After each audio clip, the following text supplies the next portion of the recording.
விநாயகர் சதுர்த்தி ஊர்வலம் இந்த எழுச்சி பெருவிழா மிகவும் சீரும் சிறப்புமாக நடைபெற்றுக் கொண்டிருக்கிறது. இந்த பொன்னான நகரத்தில் இந்த நிகழ்ச்சிக்கு தலைமை தாங்குகின்ற கே. ராஜேஸ்வரன்ஜி மாவட்ட பொதுச் செயலாளர் அவர்களை, பி. காமராஜ் ஒன்றிய செயலாளர், எஸ். அமர்நாத் இந்திய இளைஞர் முன்னணி ஒன்றிய தலைவர், ஏ. ராகவன் ஒன்றிய செயலாளர், ஆர். சேர்மந்துரை ஒன்றிய செயலாளர், எஸ். மகேஷ் பாபுஜி ஒன்றிய செயலாளர், டி. தங்கலிங்கம் ஒன்றிய செயலாளர் அவர்களையும் அனைவர் சார்பிலும் வருகையை வரவேற்கிறோம்.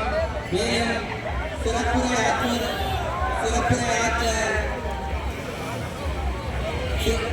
ஆற்றுவதற்கு வருகின்ற நமது அடுத்து மதுசூதன பெருமாள் அவர்களையும், நமது ராஜாக்க மங்கமுகம் அவர்களையும், கீழ புத்தளம் வழக்கறிஞர் டி. சுப்பிரமணிய சுவாமி அவர்களையும், அனந்த சுவாமிபுரம் வழக்கறிஞர் சி.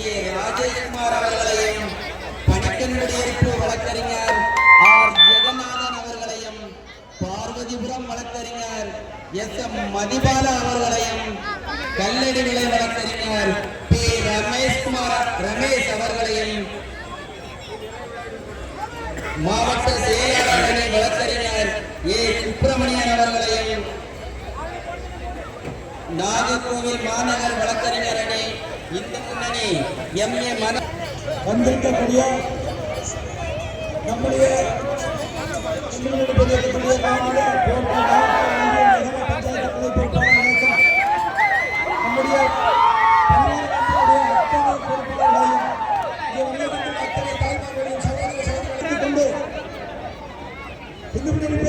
ஒவ்வொரு ஆண்டும் ஒவ்வொரு தலைப்பை முன்வைத்து இந்த விழாவை நடத்துவது வழக்கம். இந்த வருடம் நம்ம சாமி நம்ம கோயில் நாமே அதை பாதுகாப்போம் என்கிற தலைப்பை முன்வைத்து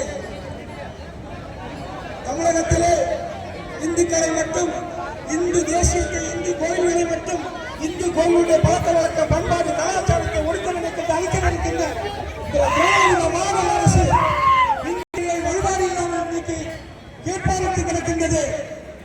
இந்து ஆலய சொத்துக்கள் எல்லாம் அபிஷேகம் செய்யப்பட்டு